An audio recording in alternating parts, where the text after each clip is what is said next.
Executive Director for the Summer Solstice Celebration, and I'm so excited to be here with Teresa Kuskey Nowak, the director and owner of Boheme Professional Dance Company. And wow, have you created some amazing collaborative dance performances, not only for Solstice, but throughout our community throughout the years. It's so nice to be here with you.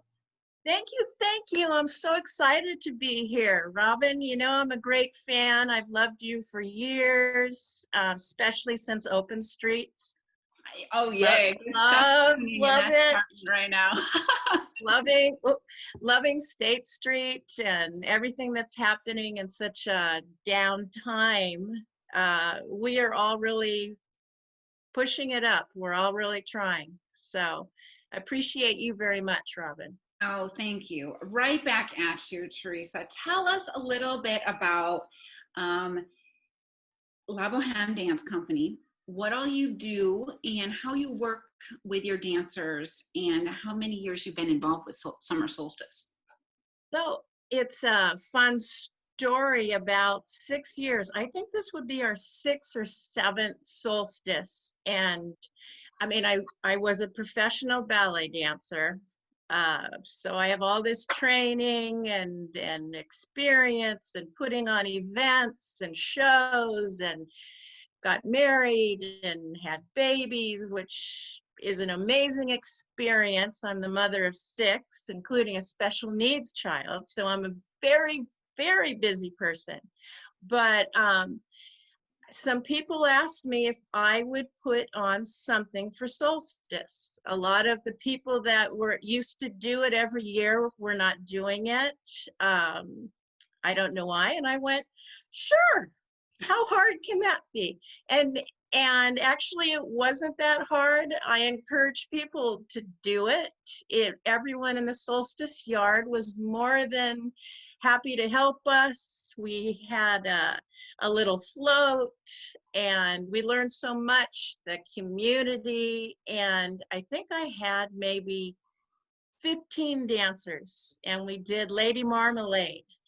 And it was such a success, especially with the dancers. Something is so fulfilling about parading during Solstice in front of all those people. So it just took off after that. So I have Solstice to thank for that. So thank you. Oh, that's beautiful. It went off. It went on to Fiesta. It went on to 4th of July. It has not stopped over 6 years. Wow. So this little break is okay for me. Good. I'm so happy to hear that. You have been doing so many things, and I'm happy to hear that you've had a little break, because wow, how about that? Yeah, it's been nonstop. But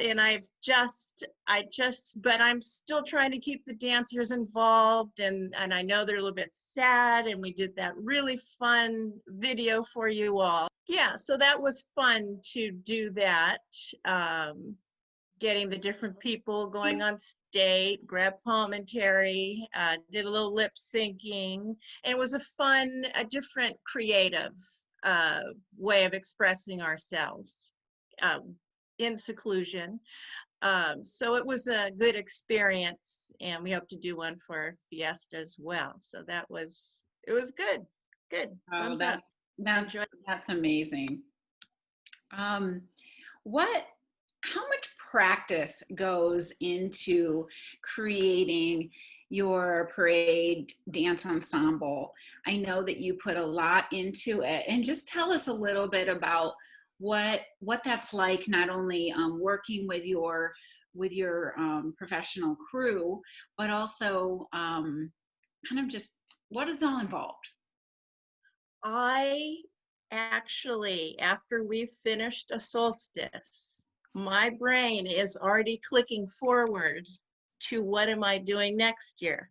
And I start planning then, and I start meeting with my board. I have a board of directors that help me, and because this is a huge event for us. We had over 80 or 90 dancers. We have 25 to 30 extras, and there's water. It's a caravan of like 200 people. So I need to start organizing right away. So, and this is my method, and you don't have to be this complex is what I do, but that's why people say it's so highly organized. I start the planning and the costumes and what I want to do and the feel and the music.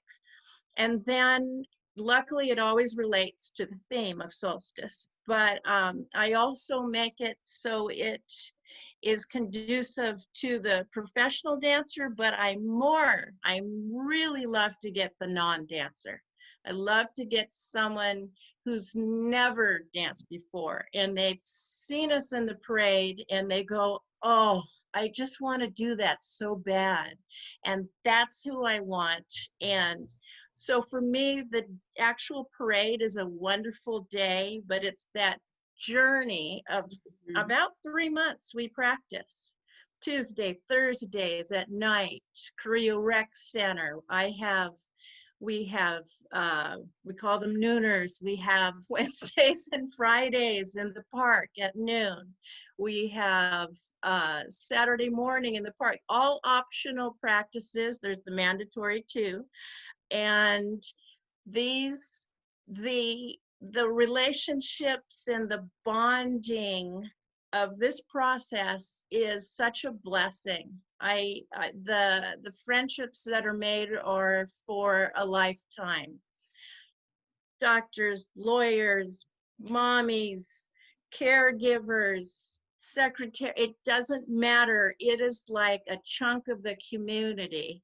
And it's to be able to lead that and to bring those that group up State Street is an amazing thing. So I again thank the Solstice people and committee and all of you that you give me a place to take my dance training and help others. So thank you again. It's so much fun. Absolutely. Yeah, and you guys, you put on such a show each year, and we're bummed to not be able to do that together this year in the street, but I'm so happy to be having this conversation with you to learn more about, you know, what goes into the production and all of that.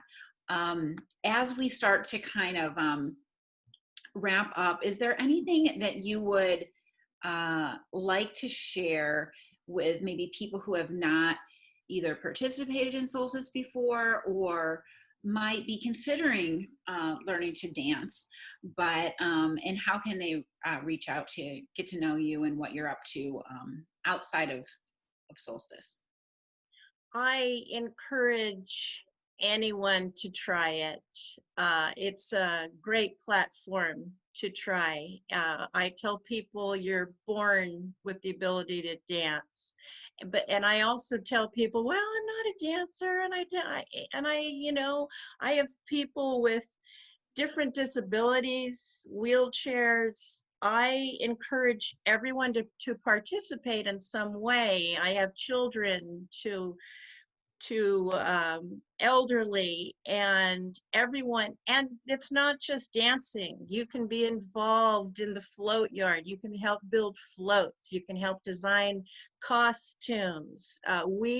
It takes a village to put the La Boheme Solstice up that State Street. And I am so grateful to everyone who helps me. And it's not just me. I have a huge, amazing group of women and men in La Boheme that help put that on. But I encourage anyone. And if they want to, you can put my Facebook or my, you see my name there. I am happy to help anyone get involved. And yes, La Boheme dances all year long. So I encourage the arts. The arts propelled me greatly through life. Look, mommy 6 of 6, and I'm still going strong. And what's it's just behind you? Great. Is this your this one of the costumes that you? Yes, tell us about what's going on back there.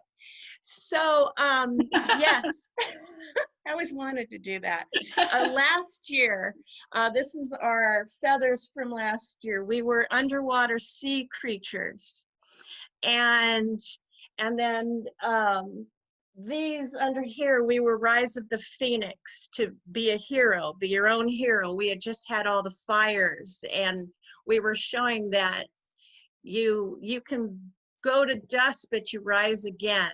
And that was the theme of here. This one was fairy year. And that was really fun. I don't have my circus, but the underwater theme I really loved, and I feel like it prepared us for not being able to do our usual solstice. It was about just going with the flow. You can't fight these things. As soon as you fight what's happening, chaos ensues, and we just dive deep and find your inner self, and just go with it, and everything will be okay. But that I have an interior theme for all of my solstices, for all of us to really get to know ourselves and each other. So, and again, solstice has given me that platform to share these ideas. Oh, thank you That's for just some of sharing. them. Yes, absolutely. Thank you so much for sharing um, all that you've done throughout the year with the Solstice community, with the dancers, and just the greater experience that is the spirit of Solstice. We so appreciate you and all that you do. And thank you. We'll see your virtual submission and the virtual parade, and can't wait to see what you put together next year. Thank you, thank you, thank you. So fun to be here.